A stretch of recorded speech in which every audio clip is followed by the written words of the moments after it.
Welcome to the Moffitt Method podcast, where longtime strength and conditioning coach Tommy Moffitt explores everything from the art of coaching, improving performance, sports nutrition, and mental training. Now, welcome your host, Coach Tommy Moffitt. Welcome to the Moffitt Method podcast, and I am your host, Tommy Moffitt. If you are listening for the first time, please take a moment to subscribe to the podcast and share it with your friends. For more information about the Moffitt Method remote speed, strength, and conditioning program for teams, schools, sport organizations, and our new one-to-one remote coaching program for kids, adults, or weekend warriors, visit our website at themoffittmethod.fit or email us at info@themoffittmethod.fit. Our incredible guest today is Coach Steve Barrick. Coach Barrick enters his 13th year as the head strength and conditioning coach at the University of Indianapolis. Coach Barrick, a 2010 UIndy graduate, has been in the field of strength and conditioning for 23 years, dating back to his time at the high school level at Indian Creek High School and Franklin Community High School in Indiana. Since becoming the leader of UIndy's strength and conditioning department, Coach Barrick and his staff have been instrumental in the development of student athletes for all 23 programs within the university. A graduate of nearby Cedar Grove High School, Coach Barrick earned his BA in sociology in 2010 from Franklin College, where he was also a 4-year letterman in football. Coach Barrick received his Bachelor's of Science in Exercise Science from UIndy in 2008 and his Master's in Physical Education and Health from UIndy in 2010. Coach Barrick is USAW sports performance coach and a club coach, and is also a certified strength and conditioning specialist with the National Strength and Conditioning Association. I promise you this is going to be a good one today. Welcome to the podcast, Coach. Hey, Coach. How you doing? Honored to be here. Thank you. Thank you, Steve. And, when I first started my list of guests that I wanted to have on here, you were at the top of the list because I think we've probably, I don't know how long we've known each other, but we spent a lot of time talking training over the phone. So I wanted to make sure that I had you on here. So welcome. Oh, I appreciate it. Thank you very much. I'm very excited to be on there. Good. All right. So we're going to get started with it right now. So how did you get started in strength and conditioning? So really, it goes back to when I was 12 years old, skinny little frail kid. And, my dad wasn't having it that I was this skinny little frail kid getting picked on and everything. So, we skipped school one day and set out and got the Joe Weider little weight set that you put in your, we put it in a little bedroom, and I had one of those sand-based weight sets out in the garage. Yeah. And, and I just kind of went to work as a kid, as a 12-year-old, just kind of teaching myself, doing what I saw in the Flex magazines and the Muscle and Fitness magazines and all that. And fell in love with it at that point in time, just based on, what I saw in the mirror at the time. I started to develop, I started to grow. It helped me with my athletics. I was not a great athlete by any means, but, by lifting weights, it gave me a chance. And so, over time, I just kept getting stronger and stronger and stronger, faster and faster. And, it allowed me to make the team. It allowed me to, have an athletic career through high school and eventually into college, where I played at Franklin College Division III level. But, throughout that time, I never had a true strength and conditioning coach. And, I had coaches that worked with us, that set up the programs, and maybe, we did this, or we took this from Dorian Yates, or, we did something like that. And so, but I fell in love with it, and I started studying it, and when I was in college, first time my first degree was in sociology. I didn't really know what I wanted to do. And so really it was, I knew I wanted to play football. I knew I wanted to chase girls. I knew I wanted to lift weights. Those were the three things that I wanted to do. And so I think it always frustrated me that we never had a lot of guys that bought into training throughout the summer and getting ready for the season. And I come to realize that the preparation part became more of an obsession to me than anything else.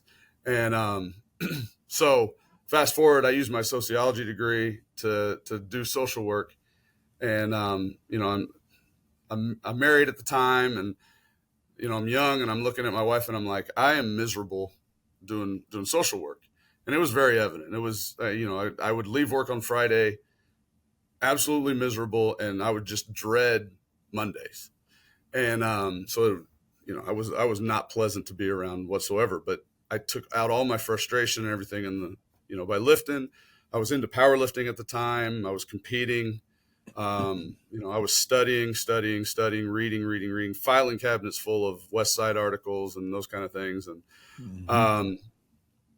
finally, I kept studying, kept talking to people, and I kind of made the decision. I was like, I want to coach. I got into coaching a little bit after I got done playing football. So I was coaching while I was doing social work, and I was just kind of doing it part-time. But I said, I really want to get in the weight room. I really want to be established in a weight room, that kind of thing. And so I reached out. I found the directory for the Indiana State High School Football Coaches Association or whatever it was. And I reached out to every athletic director and every football coach in the state of Indiana. And out of all of them, one responded. And that was Mike Gillen, and at Indian Creek High School. And so he invited me down, said, come on down. I'd like for you to take a look at what we got, and we'll meet and we'll see if it's a fit. So I went down there and I said, hey, I really want to get in the weight room. I really want to be in the strength and conditioning world, and this is what I want to do. I've been working at this since I was 12. And he said, well, that's great, but can you coach O-line? I said, sure. Can you coach D-line? Sure. So I started off as a football coach, coaching O-line, D-line, and I got to do my thing in the weight room. So getting started, I was really basically doing a lot of, the things I had learned by reading and by what I had done through my USAW. So a lot of it was USAW based, which I felt was a pretty good kind of foundation to have to get started. And so, that's really where it all got started. And it's all kind of taken off since then. Yeah. Well, was there a defining moment after that you remember, or was there something that may have had a big influence on you and how you program your athletes now? Like, was there a shift in your training, methodology? Yeah, big time. So, we went, I had my kids at Indian Creek High School, and I was there for 7 years. And we went to a lift meet at Columbus East High School. I'll never forget. And Milan High School was there. And, they were a team in our conference. They were a good team. They were a physical team. They were fast. And, we're 2A high school football in Indiana. So, you get a team that's got a lot of fast guys and strong guys. It's like, all right, they're doing something over there. So we're in the warm-up area, and I'm watching the kids from Milan High School warm up. And I'm like, I want my kids to look like that. I want my kids to lift weights like that. Like I want them to clean, jerk, snatch. I want them to look like the way those kids look. So, and I know, Mark Garrett real well, but I introduced myself to Mark, and I mean, here we are now, probably 25 years later. Yeah. We still talk on a weekly basis. And that was a real defining moment for me in terms of, kind of making that shift to the Olympic weightlifting side of things for athletic development. I mean, we do a lot of different things. We're very principle based in the way that we train, but the Olympic lifts are a big component of what we do in our training to this day at UIndy. So can you talk about how you transitioned from being a high school coach to now coaching at the Division II level? Yeah. So, I mean, really the big thing is, with my high school kids, it was, they had no training age whatsoever. They came in and, I mean, you got kids can't do push-ups, can't do body weight squats, can't even get their feet set right, can't jump, can't land, anything like that. So you're really, we were taking them from middle school, working them up, and kind of doing that block zero type training where it's a lot of body weight work and things like that. So then now we go to the college level. And honestly, I mean, and I know we get into talking training at some point, but,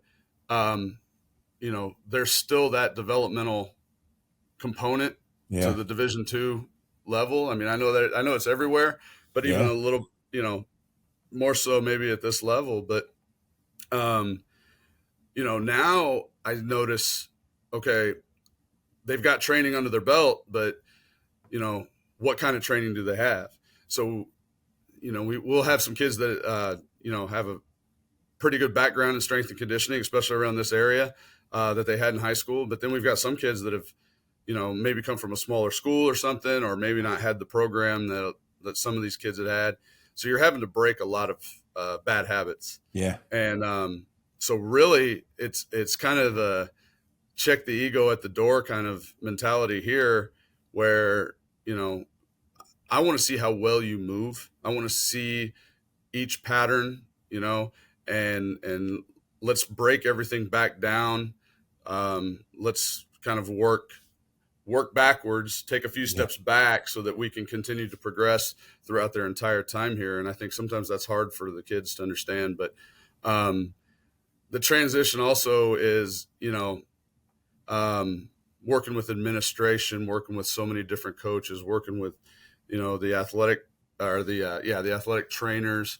And I mean, there's a big part of scheduling that becomes very, very difficult for us. And, in our situation where we've got 23 teams, we've got 750 athletes, we work out of one weight room, and, all of those teams are broken up into subgroups because we have to work around class schedules and all that kind of thing. And really? So they don't all come in there at the same time? No. So, we have 6,000 square feet we work out of, but we have an indoor. So we have a 200-meter track. We have about 50 yards of turf out in our dome area, which is huge. I mean, you will never hear me complain that I don't have resources. So we got to get creative with how we use it because, I mean, we got to schedule everything, with the coaches, with different events going on, those kind of things. But, we may have a group of, football in here, and we might have a few kids from the volleyball team in here at the same time. We might have a few kids from the baseball team in here at the same time. And so we have to be very cautious and careful of how we schedule. And when I say we, I'm talking about me, my assistant and my grad assistants. And so I think that's where the attention to detail is huge for us in terms of making sure that scheduling is done just right so we can make it efficient. I mean, it's tough. It's tough. I wish we could have each team in here, all at once, but it's just, I like to cap it at about 35 kids because we have 12 stations. So no more than about 3 at a station. And that makes it very hard. It makes it long days, but I mean, if that's what it takes to make it efficient training, that's what I want to do. So at LSU, we had multiple weight rooms, but we still had to share because we had, so many teams, so many athletes. And there was a time, I don't know if it's still like this at LSU, but they had a policy where no class could have more than 30% athletes in the class at the same time. So, and I think it was 30%. So, if there were 10 people in the class, only 3 of those could be athletes, not football players, but athletes. Wow. So that forced the academic department to really have to spread their athletes out far and wide. So that was tough for us, even though we had a lot of weight room space. So that made it tough. So I got a couple of questions. So first of all, 23 sports, 750 athletes is amazing. I mean, that is amazing. And so, we talked earlier, you now have 2 full-time assistants and you have 2 GAs. So, at a lot of places, now when I first started here at LSU, I had a couple of grad assistants that trained sports. They had their own sports. But then the coaches started coming to me because in the SEC, there were teams like soccer and volleyball and swimming and diving and, some of the smaller teams whose opponents started getting full-time coaches. So it got to the point here where I couldn't put a grad assistant with a team and that be their sport. But at Indy, your GAs, when they get there, they're going to be responsible for teams, correct? Absolutely. Yeah. They're going to head up teams. And I mean, that's awesome. Yeah. I mean, and they have a big responsibility with every team. Yeah. So, we got to make sure that the GAs that we're bringing in, have a pretty solid background, even though they're, even though they're in their, 22 mid-20s. years old. Yeah. Sure. Yeah, and, I would try to explain to the coaches that, I'm going to oversee it. I'm going to make sure the programming is correct. And if there's any issues, but they wouldn't stand for it. So we actually ended up doing away with the graduate assistant program so we could hire more full-time coaches to take place of that.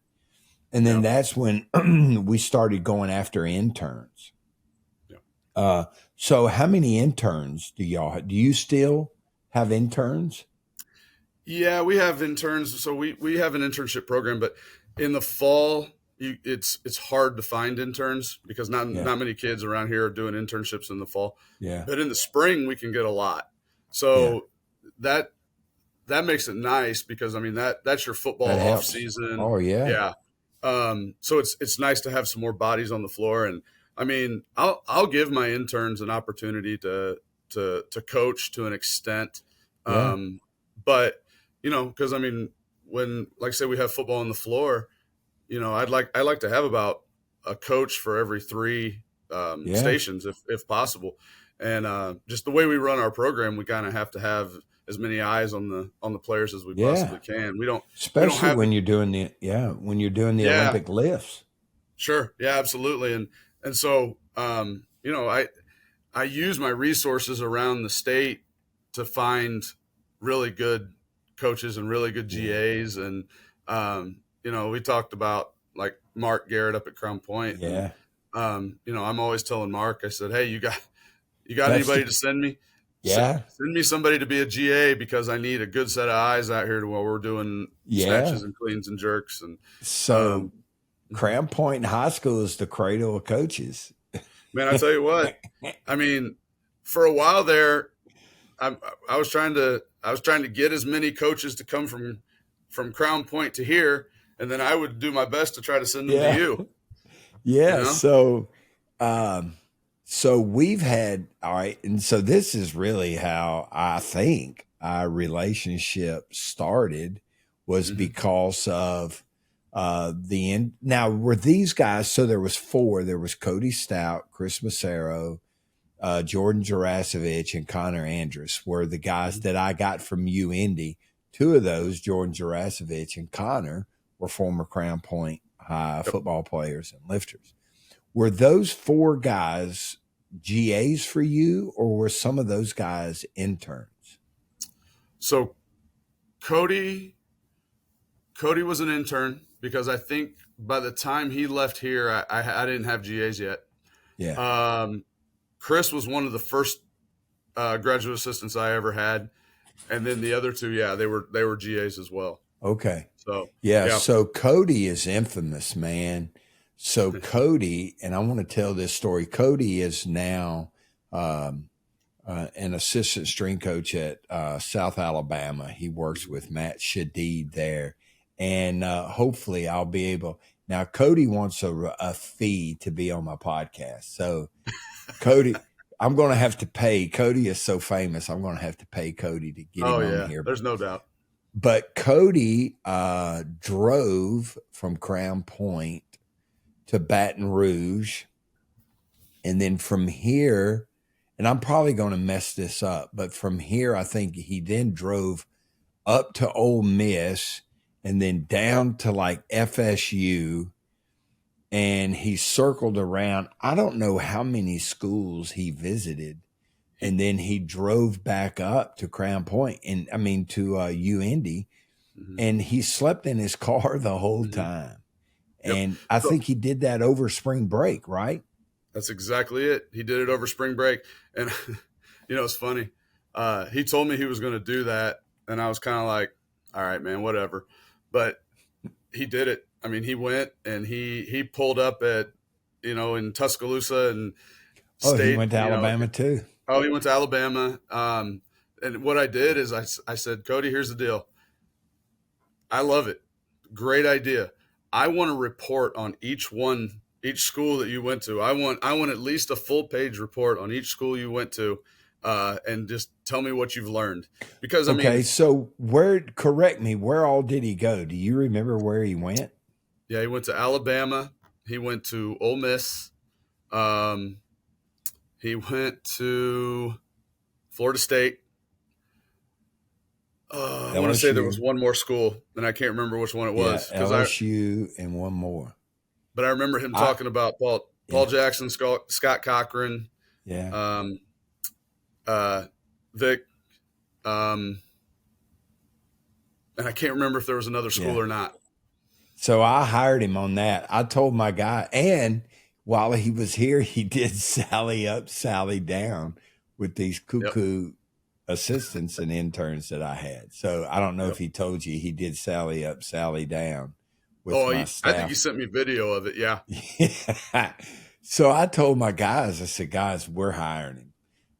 Anybody that would do that is the type of guy that I want to have on my staff. So we hired him, and he was phenomenal. In fact, all four of those guys were phenomenal.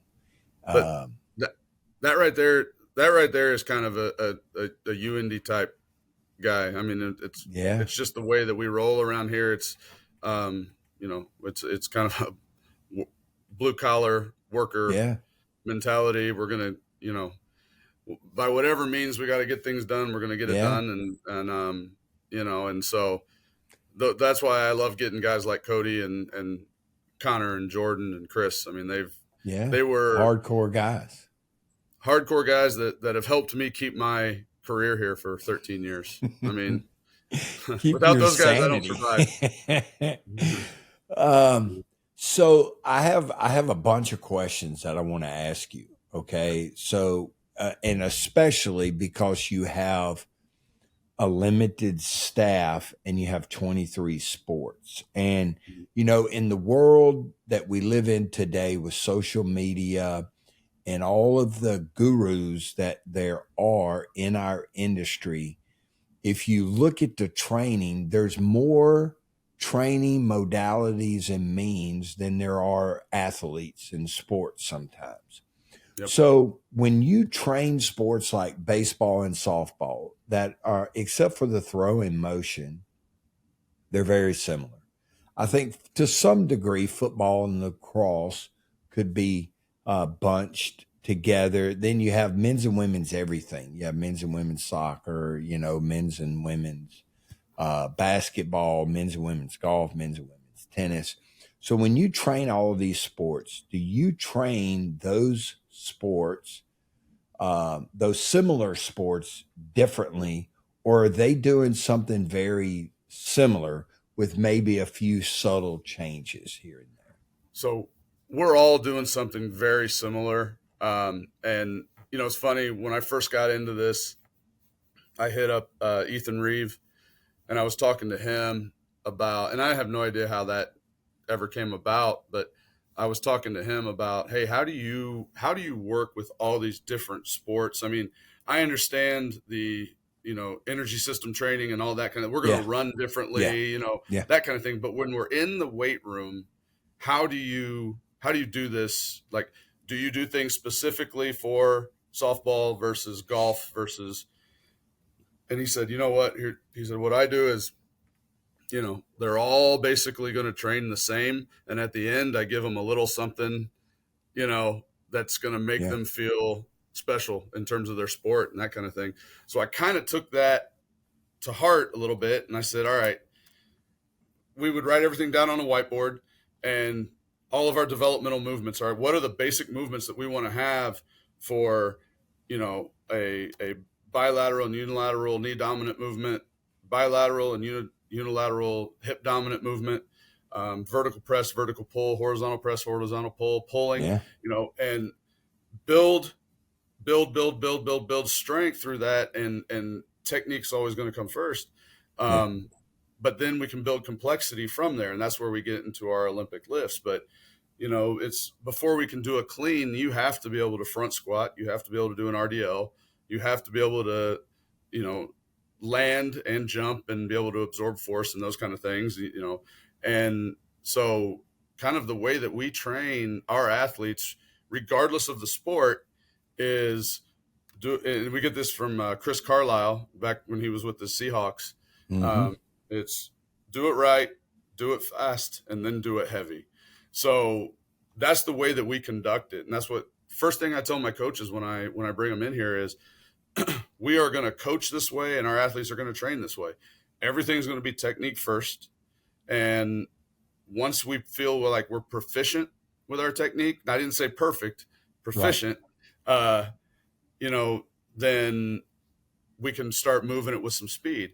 Now, if technique breaks down because we've increased that speed, then we'll back it up a little bit, fix what we need to fix, start to speed it up again. And over time, the weight takes care of itself, but we don't chase numbers in this weight room. The numbers just kind of happen.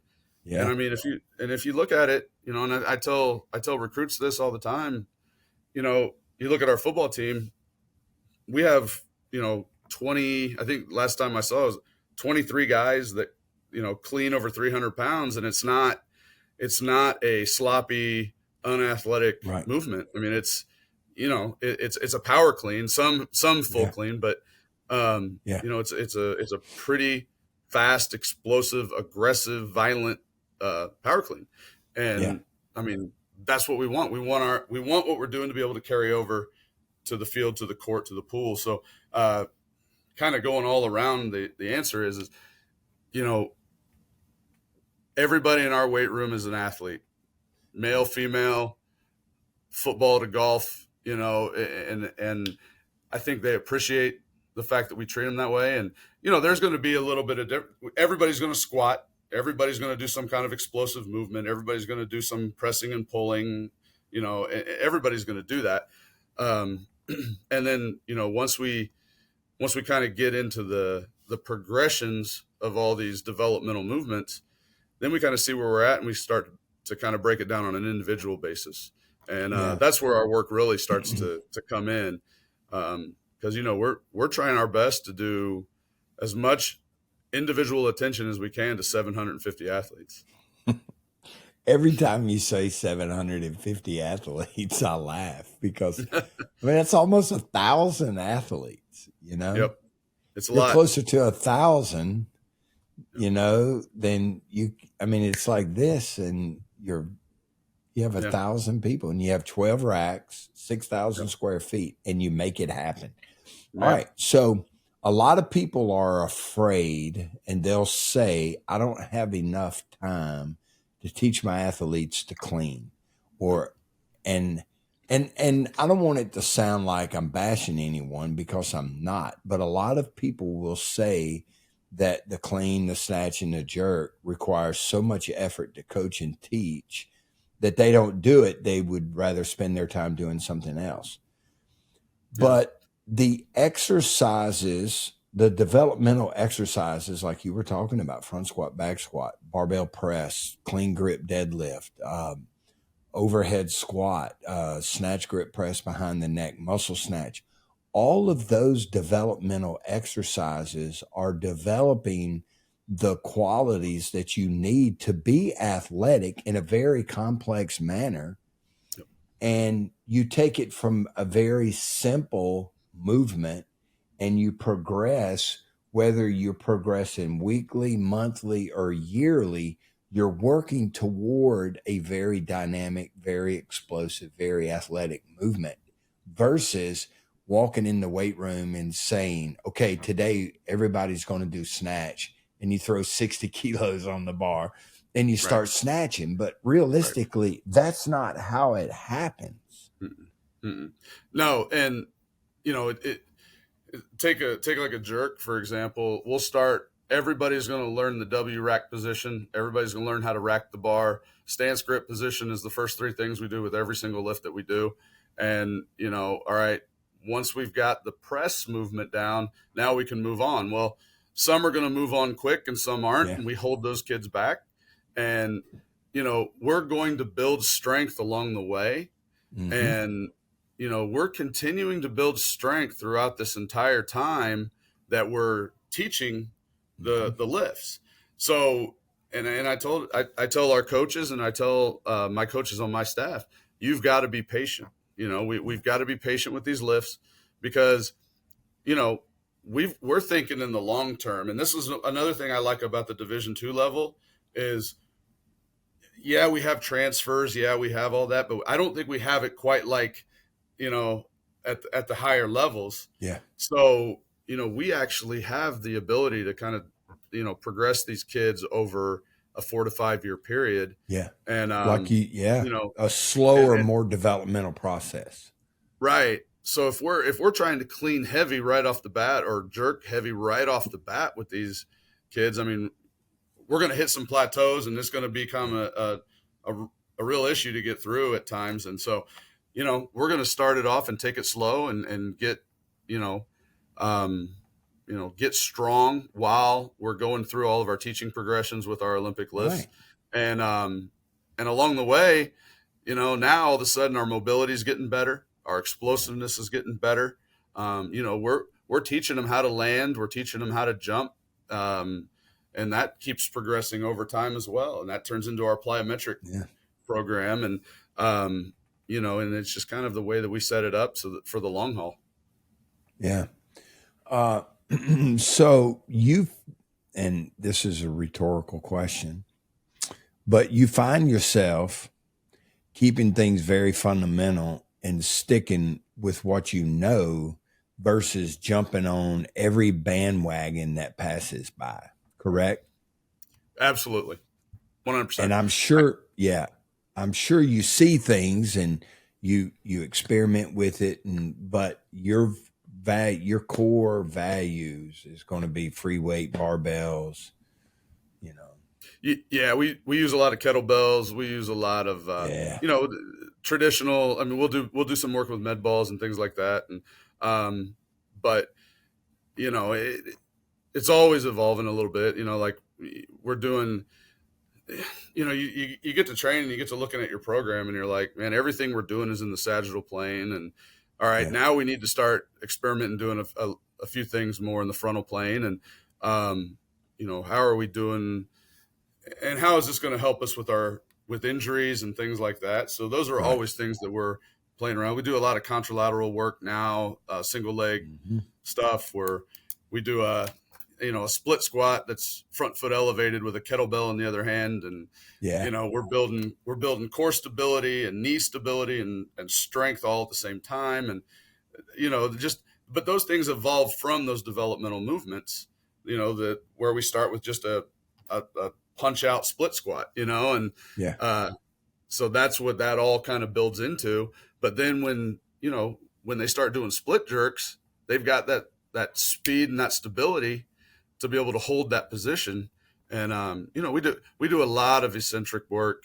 We do a lot of isometric work to make sure that we can maintain those positions safely. And, you know, building up those joints it does nothing but help him on the field. Yeah. So, triphasic, when the book first came out, it was really popular, and, a lot of people spent a lot of time doing the eccentrics and the isometrics. And one of the things that some of the young guys on our staff really looked into was all the contralateral stuff that Coach Dietz did, in addition to triphasic.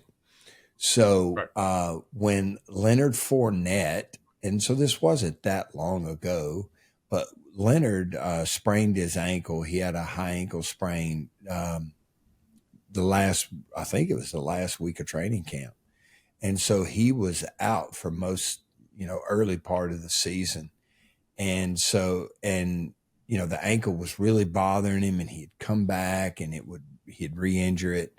So we just said, all right, we're taking him, non-weight bearing on that ankle, and he wore a boot for a long time. And so when he came back to the weight room, we started with all the contralateral stuff, and he couldn't run.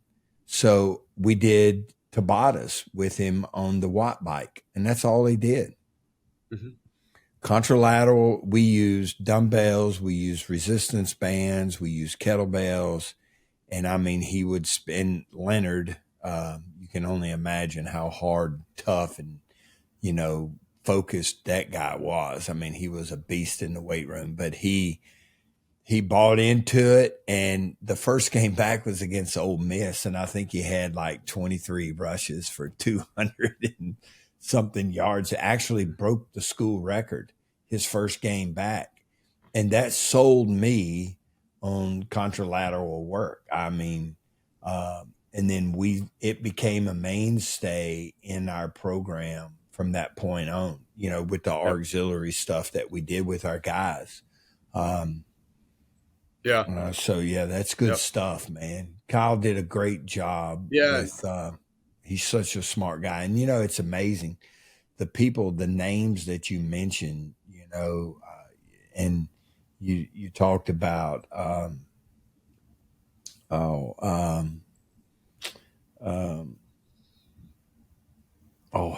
can't even think right now. I'm going to have to edit this out. He was the coach he's the wrestling coach. Ethan Reeves. Ethan. Yeah. So you mentioned Ethan Reeves. So Ethan and I are good friends because Ethan and I go way back, and, I'm from Tennessee. So, he actually coached a guy, at UT Chattanooga that I knew. His grandpa actually was a wrestling coach in the state of Tennessee. So Ethan and I go way back. So when you mention Ethan, and then you talk about the contralateral work and Mark Garrett, there's a lot of people that have been influential in your career that have been very influential in mine. Now, go ahead. I'm sorry. Oh, I was going to say, and it's something that we talked about a little bit before we got on the show here is, the hotbed of strength and conditioning coaches that are in the state of Indiana. And I mean, I think I remember, gosh, who was it?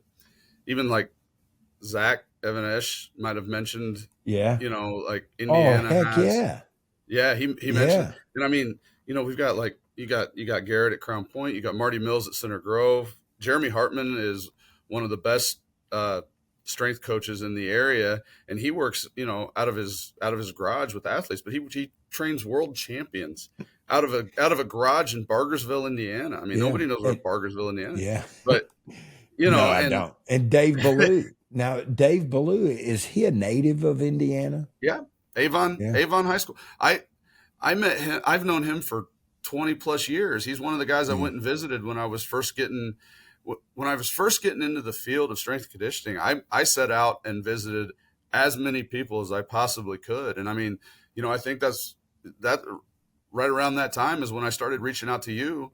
And, I just wanted to take in as much information, as much knowledge as I possibly could from the best coaches I could find. And, You know, and that's kind of, I still do that to this day. It's hard for me to get out nowadays, but I think, you know, a big part of that is I really enjoy, you know, when I have to go out and hire new coaches, it's nice. I let them come in and I don't really micromanage them. We kind of stay under an umbrella of principle-based type of training, but you know, I let them put their own twist on things, their own flavor on things, and that helps me to learn. You know, and it's the way that I'm kind of, you know, it's my way now of learning some new things and tossing around some ideas and having good conversation about training, because, you know, I don't have the opportunity to get out and visit as many people as I would like due to, you know, us all having the same schedule. Yeah. So, you know, I was thinking about this the other night. So when I interviewed coaches and, you know, my staff I guess they thought I was crazy because I would go through every resume, and there were times for hires that I made, even though I may have ended up hiring somebody on my staff, I would talk to 50 coaches. Mm-hmm. And whether or not I hired them. In fact, there is a guy, CJ McFarland. You probably don't know CJ, but CJ worked at the Own It gym or On It gym. He was the head strength coach at On It in Austin, Texas. You know, they're the ones that make Alpha Brain and all that. Yeah. So, so I interviewed for him for a position that I hired Blake McCall for, to do volleyball, and Blake did beach volleyball for us. And Blake was an intern that we had on our staff, but I interviewed for that job. I bet you I talked to 50 different people. And then we held formal interviews with 5 people, but I still hired a guy that worked for me. But CJ ended up coming to work for us as an intern. And I think, I can't remember, but I think we ended up able to pay CJ, because that was the good thing. The university, you know, for a long time, we weren't able to pay our interns, but then the university started letting us pay them hourly. But now CJ ended up getting a full-time strength coaching job, because what he said is, Coach, I've interviewed for a lot of jobs and I haven't been getting them because I don't have any college experience.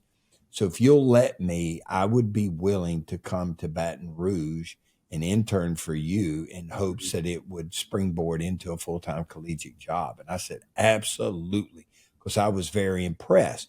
But Blake had experience as an intern working for our beach volleyball team as an assistant to one of my full-time coaches. And that's what I did. I always had an assistant coach that worked with the sport. And then one of our interns, not only did they work with football, but they worked with all the other sports also. So, you know, I was always had somebody in place when a position was hired. But I loved talking to strength coaches, man. And I would call so many people up and talk to them and interview them, because one, I wanted to know what they knew, and it gave me an opportunity to meet more young strength coaches that if a position opened up and I didn't have somebody plugged in, I could always hire them. So I know a lot of people, and just like for you, there's never a good time for a strength coach to leave and take a job.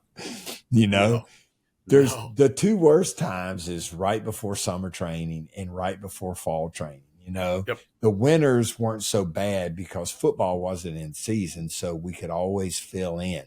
But when summer training or fall training, when somebody left, so there's never a good time for an assistant coach to take a job. Although you're happy for them, you're like, oh my God, I got to interview. But I always loved interviewing coaches. Yeah.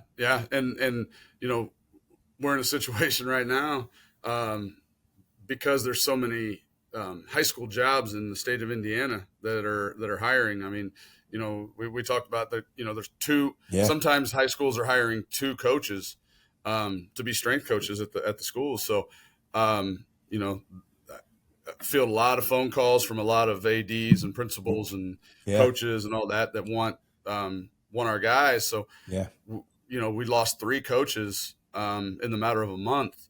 So, I went from a staff of 5 to a staff of 2, and that's where we're at currently. So, I mean, we've got all these athletes and all these teams, and we're trying to operate in the same manner that we did with 5, with only 2 of us.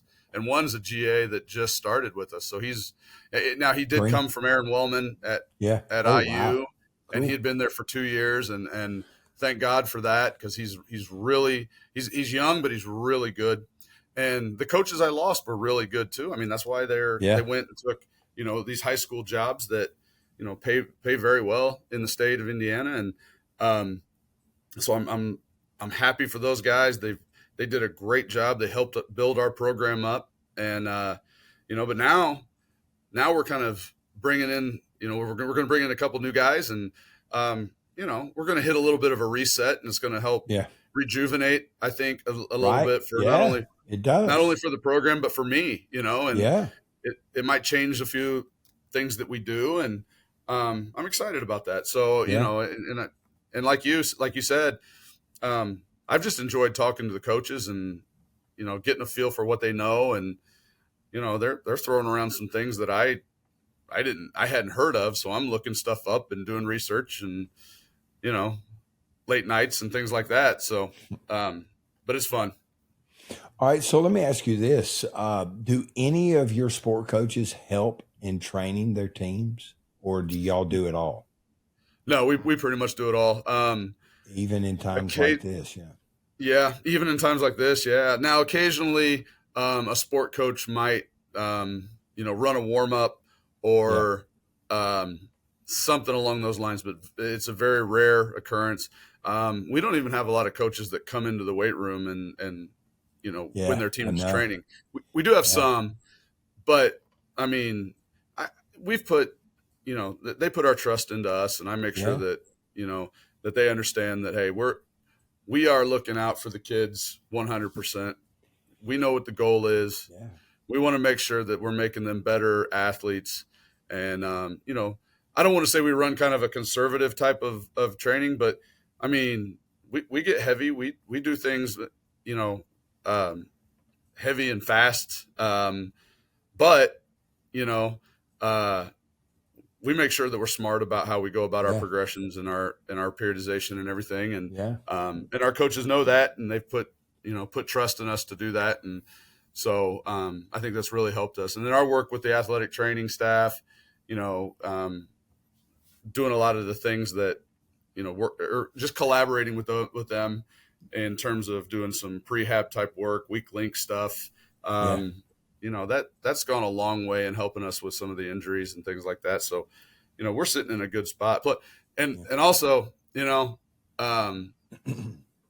played a big part in helping me with some of this stuff, because early in my career here, when we would go through some rash of injuries, like maybe some hamstrings or groins or something like that. I remember that.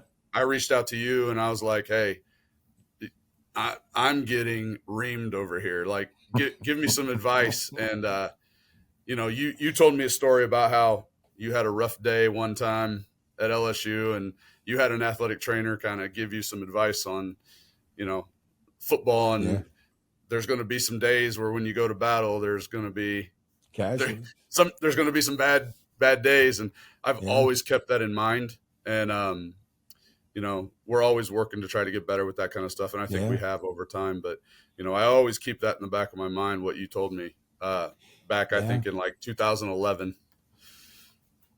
Yeah. Injuries, so I still wake up in the middle of the night sweating over somebody that got hurt, Yep. And, so what happened is somebody had some injury. Every time somebody sprained an ankle or what, it didn't matter. I'd go to the training room and the trainer goes, Tommy, you have to relax. Mm-hmm. And he said, you can't prevent every injury. And then he said, when you go to war, there will always be casualties. And that's exactly what you told me. Yeah.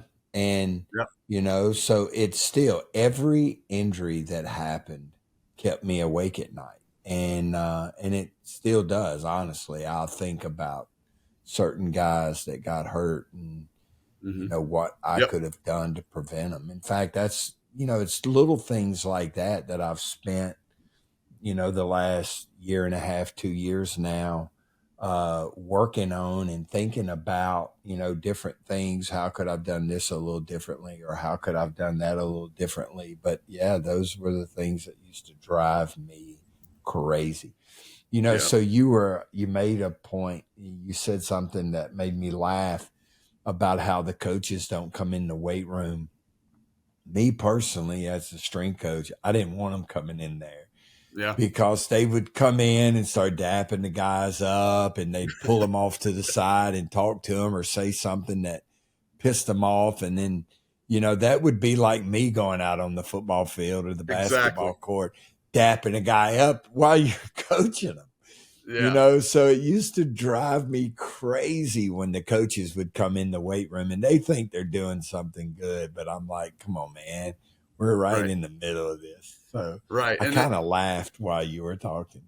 Yeah, because that happens all the time, and it's just like, hey, we're trying to run at a specific tempo here, and we've got really 750 athletes. Yeah, we've got another group knocking on the door in the next 5 minutes, getting ready to go. We got to get this done. All right, so let me ask you a question. What time do you start in the morning? I get in anywhere between 4:45 and 5 o'clock. So we usually get our first group going at 6 o'clock in the morning. Yeah. It's not always my group that's going at 6, but I want to make sure that, we kind of meet a little bit around 5:30, just kind of get the day situated. Yeah. Sometimes we do, sometimes we don't, just depends. But I want to make sure that we're all hands on deck for when the first group's getting in, and then, we're rolling every hour from that point on. And then, we're usually done about, if we're lucky, 5 o'clock, but most nights it'll be about 6 o'clock in the evening. So it's not bad. I get my evenings. When my son was growing up, I was able to go to practices. I was able to go to games. I didn't really miss out on a lot of things. I have an amazing wife that understands, my work schedule. Critical. Yep. And, because of that, it's made this, not bad at all. And I like the early mornings. So, I mean, nobody's up around that time of the day. So it's easy to kind of get up, get moving, get going, and come in and, get some things done before because really there's not a lot of time to get a lot done throughout the day. Yeah. And, it's amazing. I still, I haven't set an alarm in quite some time.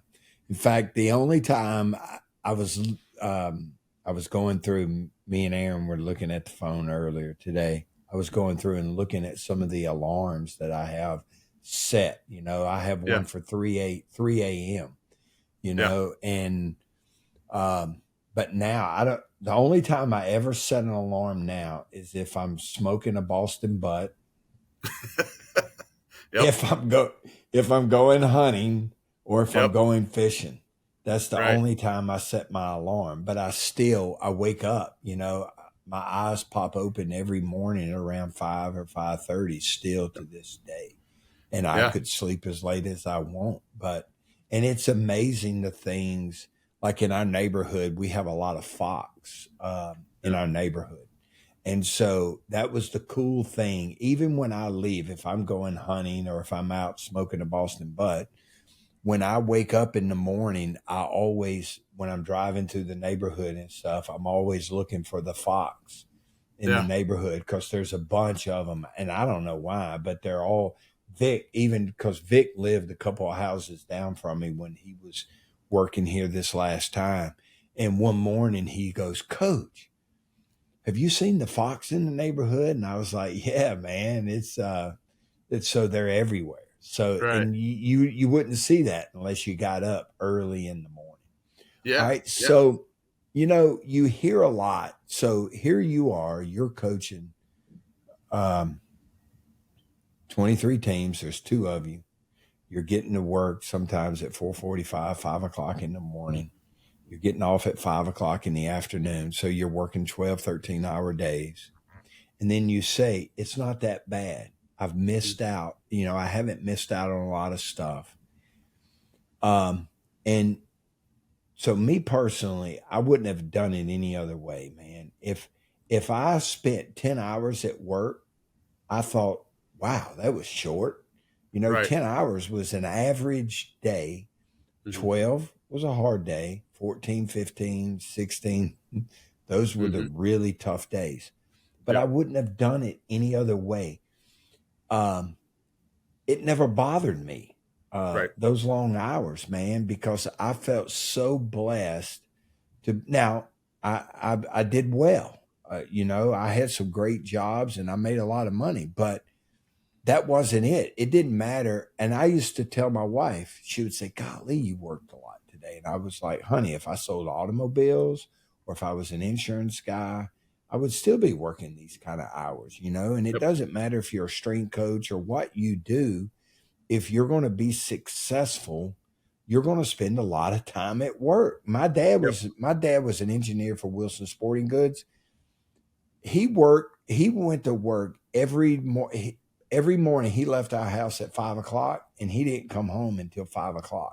And he was gone all the time.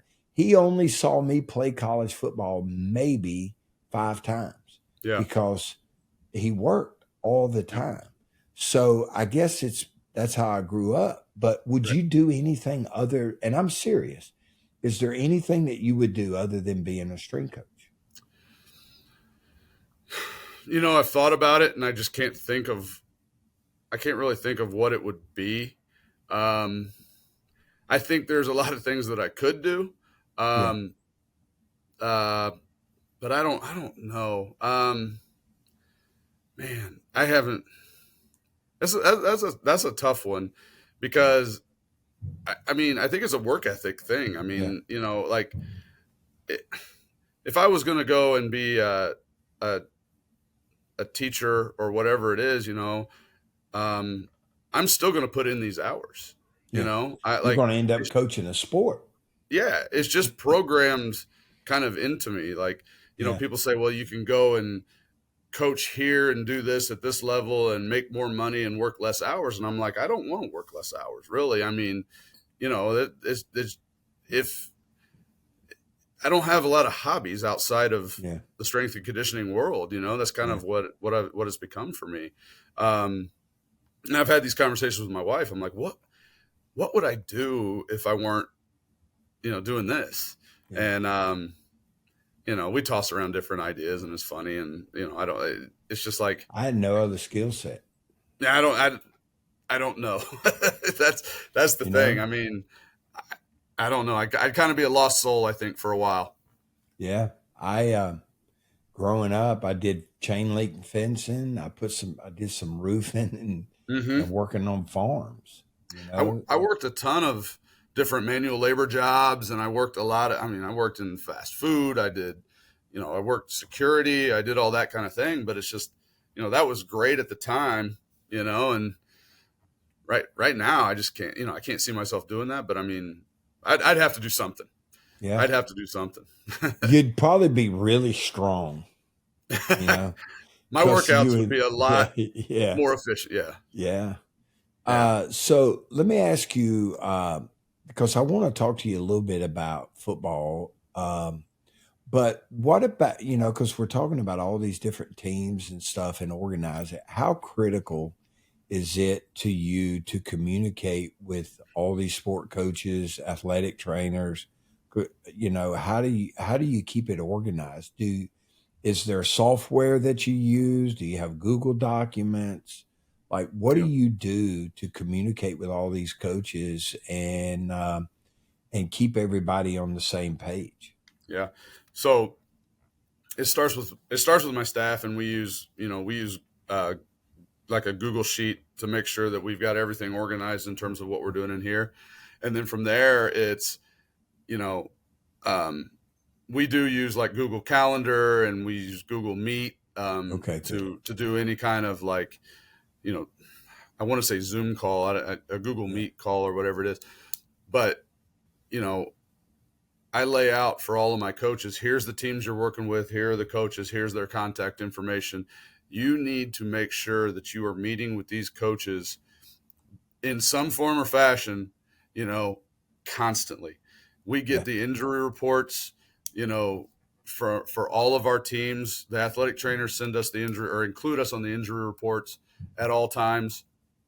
And so those are the things that we have to come in and do before we ever get the day started, because we got to know, all right, what kind of – we have a protocol for every injury that you can imagine, at this point in time. Big protocol guy, yeah. Big – and so it's – we got to get all that. If that communication does not happen, we're in trouble. And I was just talking to one of my new coaches today, because he came in for a little while, and he said, I can't trust the athlete when they tell me what kind of injury they have. And I said, you're exactly right, because they're never going to tell you the full truth.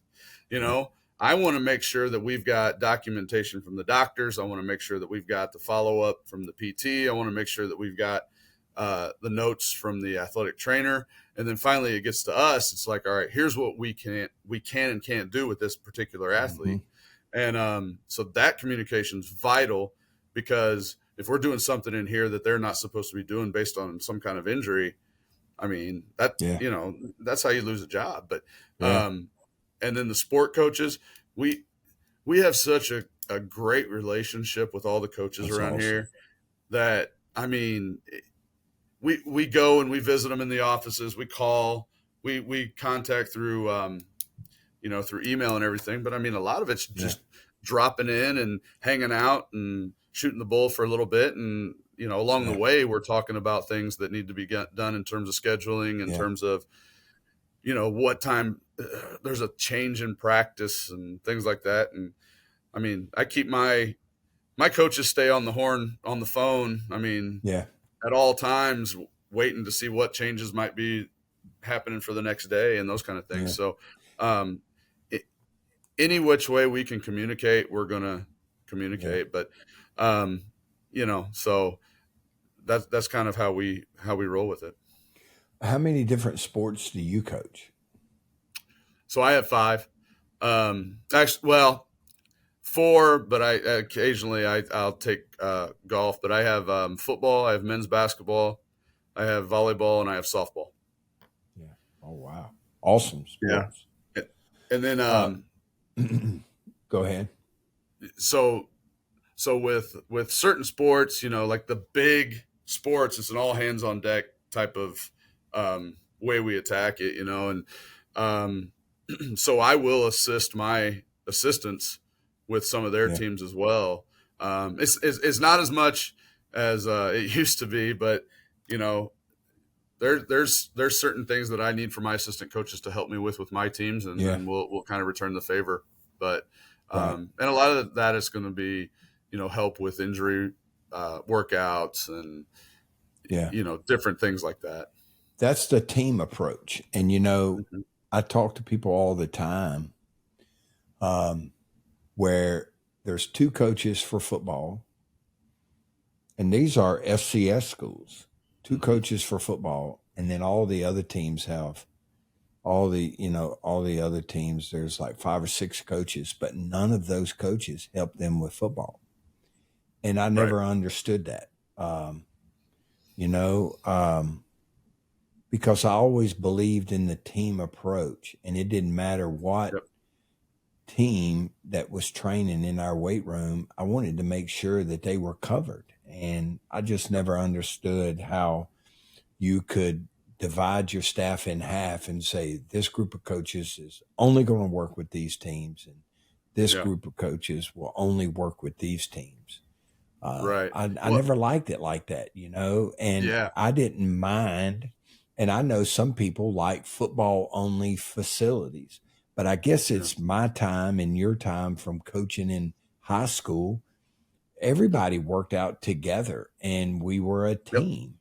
And it never bothered me when our beach volleyball team was in the weight room training while the football team was training, because beach volleyball is ranked number 1 in the country, and our football players would elbow me and say, Coach, how much weight does she have on the bar? I say, more than you do right now. So let's go, so I like that.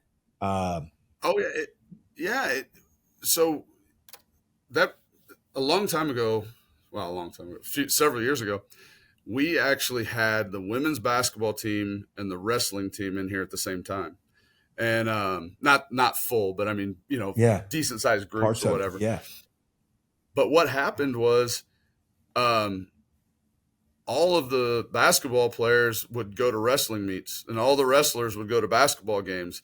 And the way they supported each other, not only like in the weight room, but when they were doing their events, was awesome. And I mean, it just kind of built kind of the family type atmosphere. Yeah. And so, it's like, look, you guys are in here working your tails off together, doing the, and they have great respect for each other. Exactly. And because of that, I mean, you see them going to each other's events, and it's a really cool thing. Yeah. Yeah. I could talk all day. I'm not even going to get on wrestling right now. But because that's my sport, man. So I'm not even going to start talking about wrestling right now, or we wouldn't get anything else done. All right. So let me ask you, let's talk a little football. Can you talk about what a typical week looks like programming for you with the football team during let's say off season? Off season. So we're going to go 4 days a week. So we're going to go Monday, Tuesday, Thursday, Friday. And the way that I like to do kind of a full body lift every day. Mm-hmm. I like for it to be a total body lift. Now there's going to be an emphasis on lower or upper to an extent, but it's always going to start with, we're going to go out and we're going to do some hurdle work or something like that for the hips. We're going to get into our prehab or weak link exercises. And the way we do that is the athletic training staff puts all of our guys through an assessment. So that takes that off my plate. So I don't have to do an FMS or anything like that. But they'll do that for us. And then what they do is they give us a list of the guys, and every guy has a primary and a secondary, those issue areas that those guys have. And then they give us a list of exercises to do. And we call that our weak link. So, if a guy's got, hip issues or something like that, he's in the hip group. All right. They're going to go to, one of the coaches for the hip work, and they're going to spend about 5 minutes doing just some real low impact type stuff for the hips, just to get them going a little bit. Yeah. So then we go through our warm up. We'll go through our kind of our stationary warm up into our slow dynamic, into our movement, then into our speed work or plyometric work or whatever we're doing for that day. Then we'll come in, and we always do some kind of technique primer for whatever Olympic lift we're going to do first. So if we're doing a clean that day, some kind of clean variation, whether it be from the blocks, from a hang position, from the floor, we might do some drills where we work on our pull to the knee. We'll always do our clean warm up, which is going to just take us through the patterns. But, we do a ton of 3-position cleans, and, you and I talked about that numerous times. Yeah. It's just, but anyway, we'll work from blocks. We'll do a lot of different things, but, and then if it's the jerk, then, okay, we're working on some different pressing movements, some jerk presses, some tall jerks, some different things like that. But we just do those primer exercises, and it just gets them going and gets them doing things the right way. Plus, they understand that it's a non-loaded type of movement. So I don't have to worry about guys putting too much weight on the bar or anything like that. But then from there, we're into our Olympic lifts, and everything we do is percentage based. But not everything. I mean, we give them a little bit of wiggle room here and there, depending on the day and depending on how I feel and how I want to go about it. But, for the most part, everything's percentage based. When we get done with our cleans, we then do the same thing for our main strength movement. So we'll take them through a technique primer on that. We make goblet squat. Yeah, we may goblet squat. We may do some monster walks, just some different things to make sure that we're hitting depth on our squats and those kind of things. Or, we've got a protocol that we have before we bench, consistent of some push downs, some pull aparts, push ups, those kind of things. And then we get into our bench or whatever. And then from there we go into our auxiliary movements. And the way that we kind of do it is, our Olympic work will be done. And then if we're doing like a knee dominant day, knee dominant work on our lower body, we might be doing pulling, vertical and horizontal pulling along with it. So the next day might be more of a hip dominant day, and we're doing more pressing movements. And so that's the way we can kind of do back-to-back days and make them full body days and not, overtrain that area or whatever it might be. But, then that way we can hit everything, twice a week at least. But, you know how it is. You get a ton out of those Olympic movements, and so, and then we finish up with our auxiliary work. And then at the end, we'll give them either some ab work or some arm farm type work and give them something that they want and make sure we send them out of here, happy. Yeah. So, now, so that's kind of how we go about it. Yeah. Is y'all's indoor, is it a solid structure, or is it one of those, like a blow up, it's a bubble. It's a bubble. Yeah. Yeah. That's awesome. It's a dome. Yeah. Yeah. Is it heated? No solid walls. So we're a solid structure within the dome. Yeah. Our weight room is. Oh, really? The weight room is also? No kidding. Mm-hmm. All right. So it is climate controlled then. We've got the air units that kind of keep everything. Yeah, that's awesome. All right, ahead. Now. Yeah, can you talk? Yeah, go ahead. I'm sorry. What were you going to say? That dome, the dome does kind of get, it gets cold in the winter. I bet. Yeah. Which makes early morning run stuff. Yeah. And it gets hot in the summer. I mean, it just, it kind of takes on the outside. Those air units can only pump in so much air, but we're very fortunate to have what we have. Oh, heck yeah, man. So when I was at Tennessee Tech, we didn't have a dome. The only thing we could do is if it was lightning, we would go practice in the basketball gym, just like you would in high school. But now they even have a small indoor type facility where they're able to go in and do practice, but I mean, I can remember standing outside practicing in the freezing rain and sleet. And, so it helps that you have a place where you can go. It doesn't matter what the distance is that you can get in and exactly and practice. All right. Now, can you talk about how you program and how you are able to make, continued improvements for so many athletes without the use of technology? Because I know you don't have much there. So how are you able in an era where technology rules, how are you able to still do what you do and show continued success? Yeah. So I believe in Coach's Eye. And I don't mean like the app. I mean, just the ability to watch and see is, how it is. I mean, the technology is good. It's great. And I mean, what I have learned about technology in a weight room, I've learned from the conversations you and I've had. Cause we were, at one point in time, we were talking about doing perch, and this happened right before COVID. And, so once we got through COVID and we realized we couldn't do this anymore, I thought, we've got to really rely on, keeping things a little bit conservative, making sure that we are focusing on bar speed and doing it with great intent. And that's something, you hear like Jim Windler say all the time, and that's the way that he trains his kids. And you kind of listen to that stuff and you're like, you take that to heart. It's like, all right, I want to make sure that we're doing everything technically proficient at all times. And, our emphasis is going to be on bar speed while doing it right. And, with that, over time, the weight just kind of goes up. And, but I trust my eyes. And I want to teach my coaches, my assistant coaches, and my GAs and my interns even, to be able to trust their eye in what they're doing. And so, you know, we may work off of a training max that's fairly conservative and light. And, you know, we want to make sure that, you know, we don't want to fail in the weight room. You know, that's not what we want to do.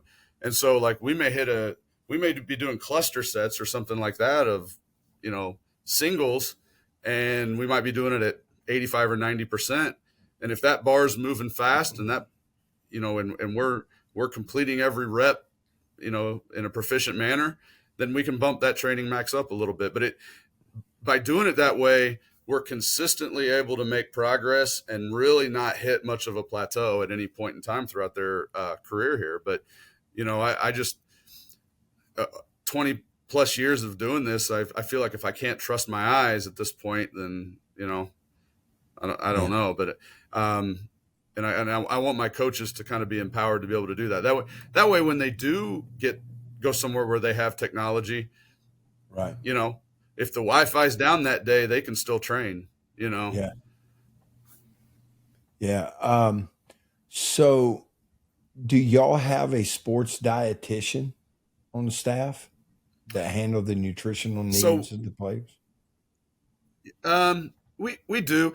So we have somebody contracted out that's here like once a week.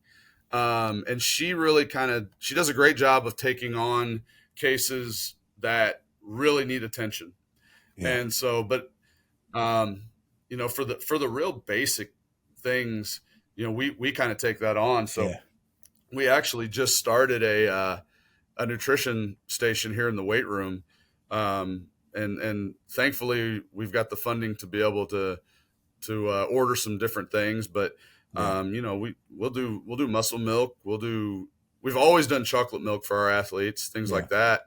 But anything, you know, I've always said, I'm not a sports nutritionist by any means. It's not my area, and I will not cross that line.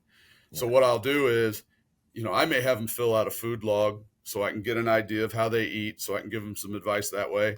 You know, we'll give them different pamphlets and different sheets that have nutritional information on it. And then kind of point out the highlights and things that we would like for them to do. But I don't ever give them a diet. If we have to go to that point, then we'll send them to our dietitian, and she does a great job with that. And, you know, we just don't have the issues with the cramping and you know, we monitor these kids' weight, you know, a lot, and making sure that we're always where we need to be in terms of body weight and keeping them healthy. Yeah. And that is something that, you know, when you're in a milder climate, you know, like cramping, it's been, you know, we've had weeks after weeks after weeks of, you know, some seriously unseasonably. And when I say unseasonably hot weather for the state of Louisiana, I mean, it's hot. That's hot. You know, so when it's 96 and you're like, you know, my wife goes out this morning, it was like 94 degrees. She's like, oh, it's a nice day today. And I'm like, what? So you've acclimated pretty well. Yeah.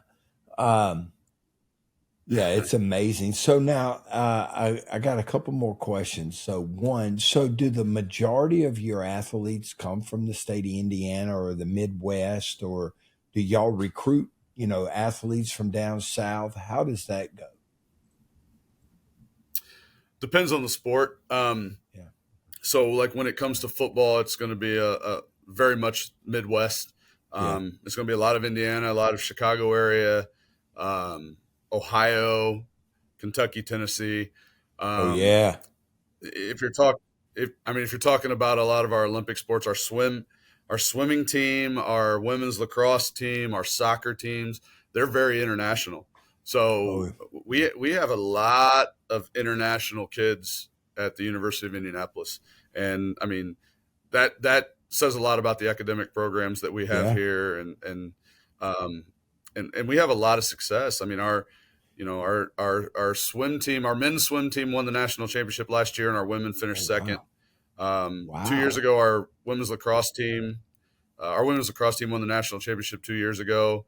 Our men's soccer team went to back-to-back Final Fours, and that's a lot of international. Our tennis team, I mean, they're always knocking on the door for a national championship, things like that. But I'm leaving somebody out, I know, but yeah. So I mean, again, it depends on the sport. Like when you talk about basketball, it's going to be we've got a few international kids, but then we're going to kind of hit the Midwest pretty hard. But yeah, it's just a matter of it's just a matter of the sport, really.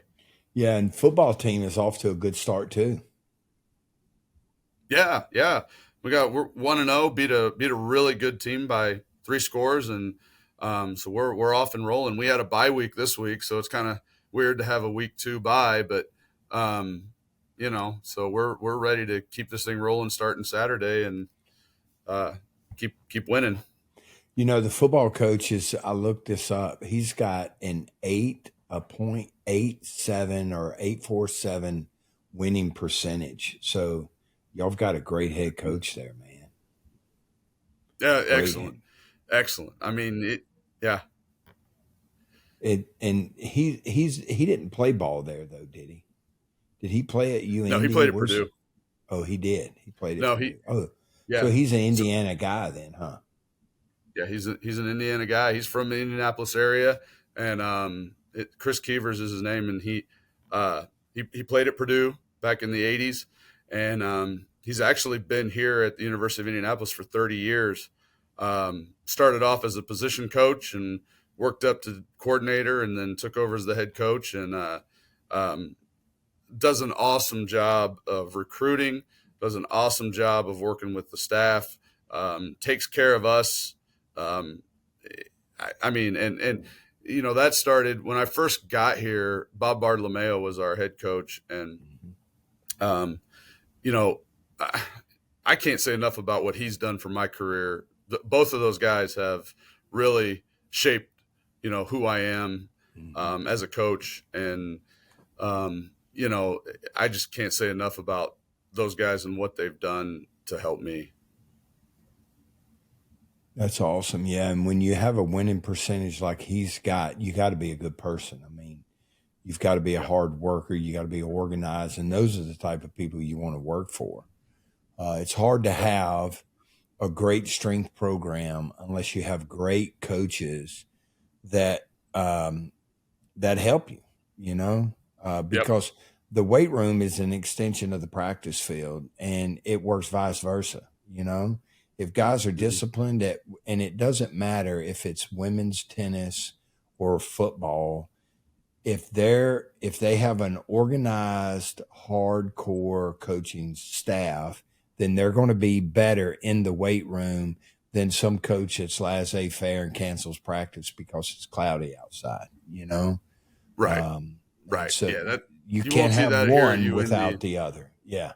Yeah. Right. Yeah. Right. And it makes our job so much better because there's just a culture that's been created here of hard work, of attention to detail.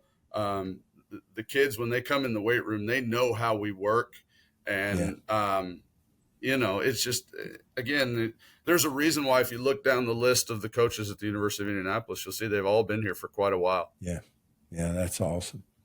Any advice for young coaches? The biggest thing I would say is, if you could go back 20-something years ago, what would be something that you would say to yourself, Yeah. Visit as many people as you can face to face. I can't stress that enough. I love reading. I love listening to podcasts. I love doing all that. But, back in those days, there weren't podcasts. There weren't, we didn't have that. But get out and meet as many people as you can face to face, and pick their brains. And you talked about your coach that wanted to come and just kind of volunteer and just and it eventually led to a job. Well, Mike Bergner was I did an Olympic weightlifting course through Mike Bergner, and I enjoyed it so much I wanted to do it again.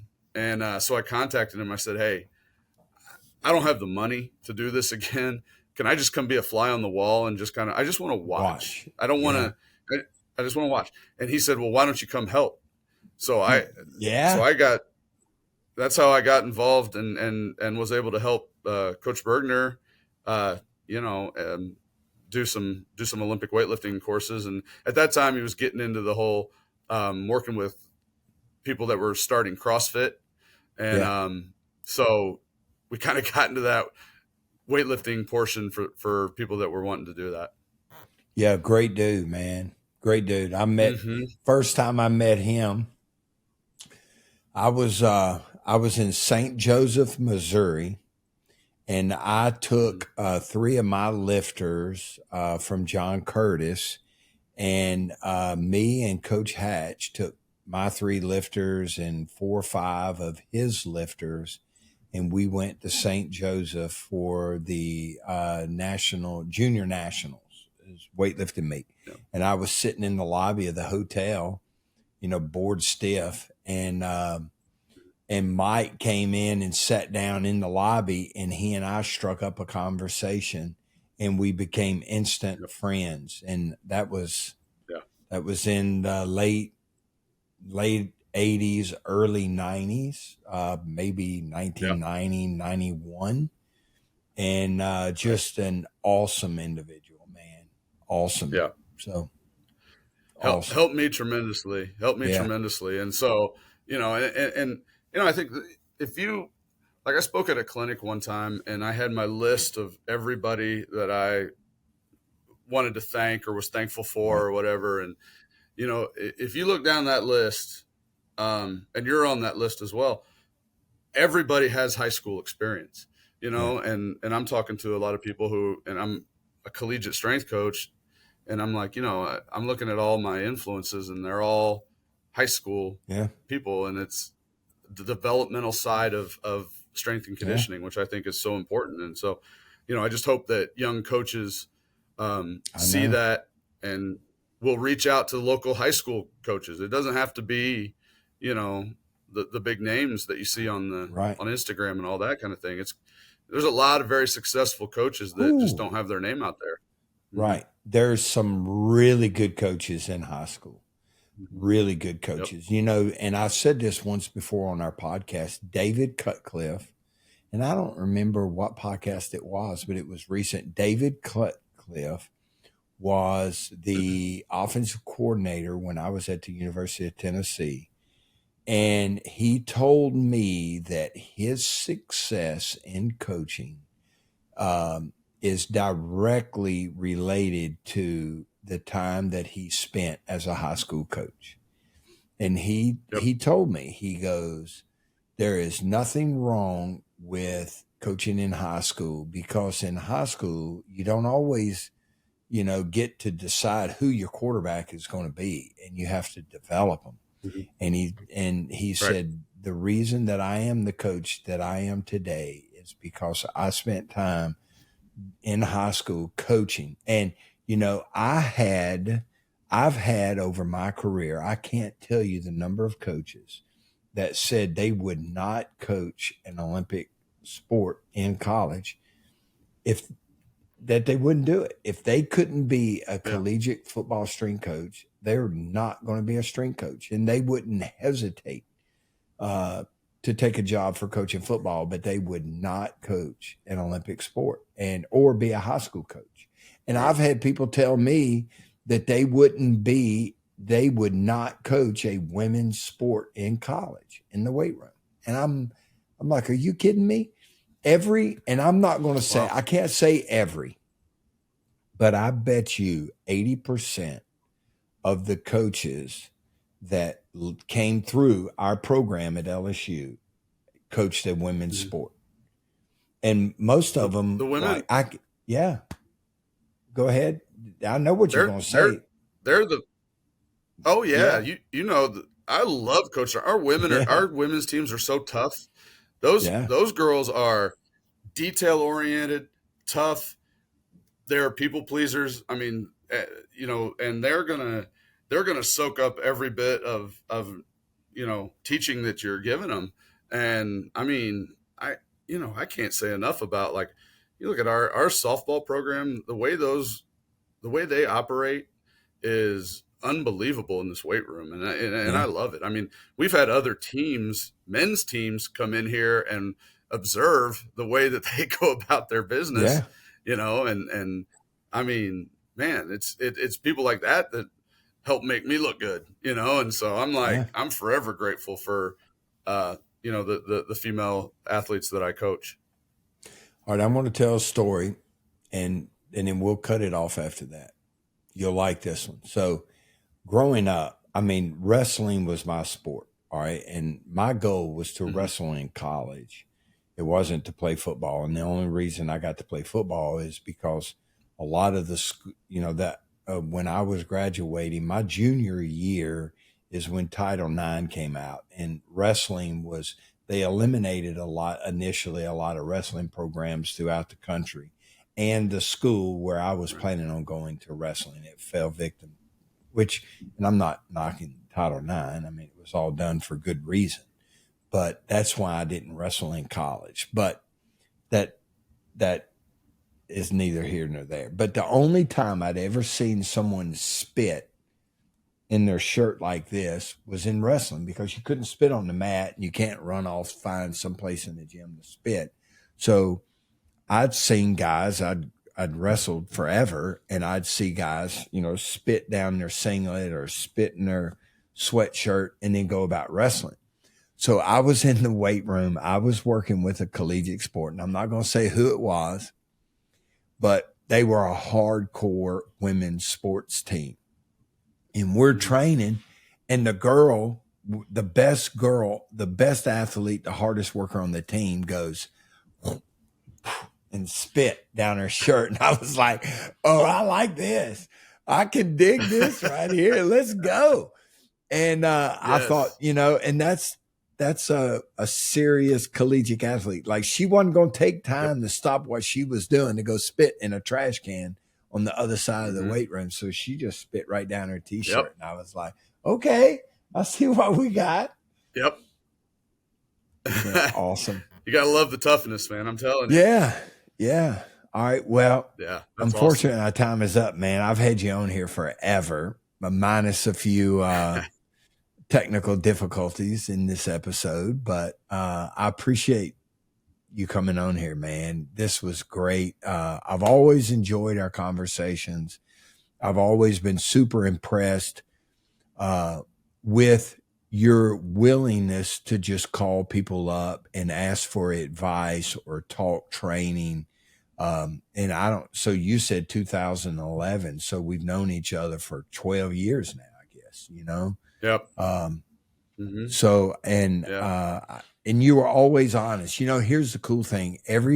So the 4 guys, you were spot on with all 4 guys that you sent me. And those 4 guys are still strength coaches, Yep. And I've had people send me guys and say, oh, this guy's good, or this young lady's good. And they're not strength coaches anymore, Right. So you know what a coach is. And, I've always respected our relationship, and I know you do a great job there. And that's why I wanted to have you on here, because I knew that you're going to have a great perspective on this industry, and you would do a good job, and you didn't disappoint. So I really appreciate you coming on here today. Thank you. Well, I appreciate it, Coach. I mean, like I said, you've been one of the biggest influences in my career. And I don't have it with me. I don't have it in my office, but I have it at home on my desk. It's about a 4-inch binder of about every email that we've ever had, highlighted notes, those kind of things. And I mean, those are things that I still study to this day. Yeah. These are things that a lot of the things that we've talked about are a lot of the things that I share with my coaches, because, again, that's the respect that I have for you, and I think you're one of the greatest to do this. And thank you. And that's why it's a big honor for me to be on here. And I really appreciate you having me on. Thank you. Yeah. Well, it's a bigger honor for me, honestly, because anybody that has 23 sports and 750 athletes, and you took the time out of your day to come talk to me is priceless. So I appreciate it because I know how busy you are this time of the year. So I want to thank you. From the bottom of my heart, I appreciate it.